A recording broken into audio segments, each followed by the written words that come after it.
Hi guys, welcome to Rootsten, and in today's video, weirdly, I'm going to be talking about the Cargo 8 Ridgehauler.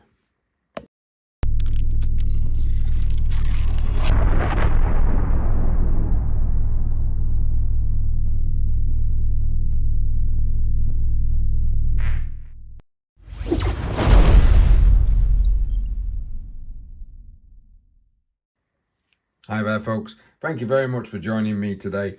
If you're new to the channel, this channel is primarily all about the Warhammer 40,000 universe. I try to do painting tutorials, battle reports on stuff like Titanicus, 40k, Kill Team, Necromunda, etc, etc. The list goes on and on. And in today's video, I'm going to be just looking at a very badly put together, because I really need to shave those off, Cargo 8 Ridgehauler.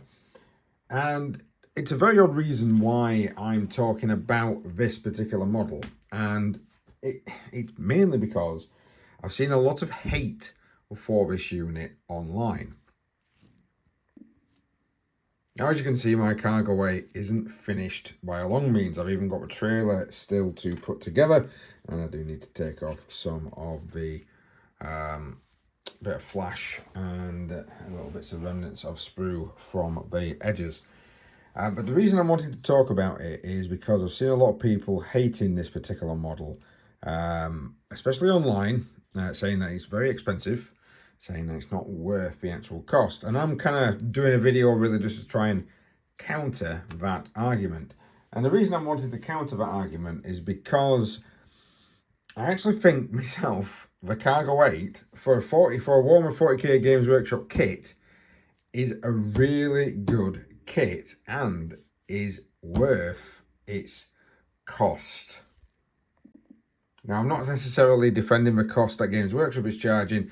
I actually got hold of mine from Hobby Workshop for about £45. So if you're quite savvy and you can actually get out there and have a look around on some other websites, you can pick these up for a bit of a decent cost. Now, £45 is a lot of money, especially in today's hectic political climate.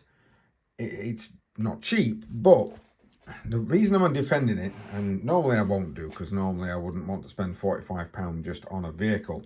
That's why I haven't got any of the new Space Marine vehicles, because I don't necessarily like the cost until they become second hand. But with this particular thing, because I do play Necromunda, I play 40k, I also play a lot of Kill Team.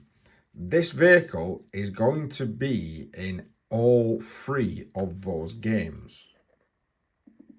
Now, of course, the kit itself is a Necromunda kit, so the Cargo 8 Ridgehauler is going to be for when you're travelling across those ash wastes and you are getting attacked, your team is getting attacked, or you're attacking. You could even, I suppose, use it in some like caravan style scenarios where you have to try and attack. Maybe even the Cargo 8's going through the underhive and you want to try and attack it while it's going through the underhive into like a port or a dock like station. It's great for scenario building. One of the biggest things that I like to do, of course, is scenario building. But I also really like the fact that this vehicle, I am going to actually use it in my Genestealer Cult Force. And the reason I'm going to use it in my Genestealer Cult Force is because it has that look of, it should be something else. It is not just, hey, this is just a Warhammer 40k vehicle. This is civilian gear. Civilian gear with guns, but it is the Warhammer 40,000 universe. So I like the fact that I can actually repurpose it, and a lot of people won't.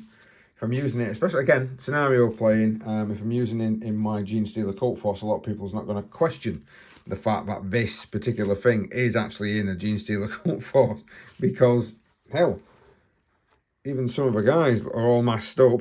You could say that they've got that nice little purple head belonging to a lot of the Genestealer Cult members. But the actual vehicle itself comes with all sorts of stuff, and it's really good for Kill Team. So the biggest thing to use this in Kill Team for is terrain.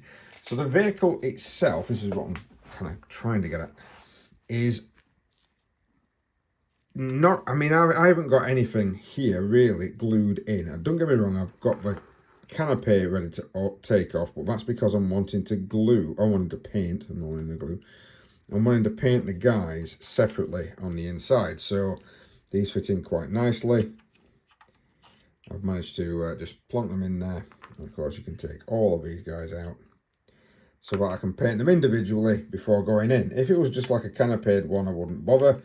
But you are going to be able to see into this vehicle or into this particular cabin quite well. I'll just put him back. I'll just put him back as well. Now, that aside, I've also on the nice little armor room container here, you can take those off so it doesn't become a defensive piece. You can also, a little bit of a G-wig, take this out. So now you've got another piece of terrain. And in Kill Team, this could be stationary and this could be another piece of terrain. You don't really need loads and loads of pieces of terrain for Kill Team. But also when you buy the Ridgehauler, you get this. You get some crates, you get some barrels, and you can even, because you get some of these little things, create some interesting objectives maybe using these little pieces. Now these little pieces can be stuck onto the cargo weight. I don't think I'm going to. I might use this maybe in a building and or bunker at some point. But a lot of these other items, these are going to be quite nice just to use as little individual pieces, or maybe you can glue them together, put them onto a little platform. You can do whatever you want with them. These crates are great for, again, Kill Team. They're also great for Necromunda, because of course they can be used in your games of Necromunda. You do get crates with the actual base set, but if you haven't got any, these are perfect. And if you have got some, you can get some additional ones. Stacking these up, you can give yourself a nice little bit of terrain, especially cover. And I've got a painted model here. For Kill Team, this is going to be great. Also, these, I think, especially with the barrels, are going to be really good when the new Into the Dark comes out. So when Into the Dark comes out, you're going to want sort of barrel barricades. You're going to want these little things spread out a little bit, just causing some slowness to movement. Being in rooms as if it's an engineering room, or of course the terrain set up for Into the Dark is going to allow you to do, for me, it's going to allow you to do sort of as if you're boarding a building and you're taking it floor by floor. That'd be amazing. With the cargo weight as well, you also get this, which is just a flat piece that goes in there.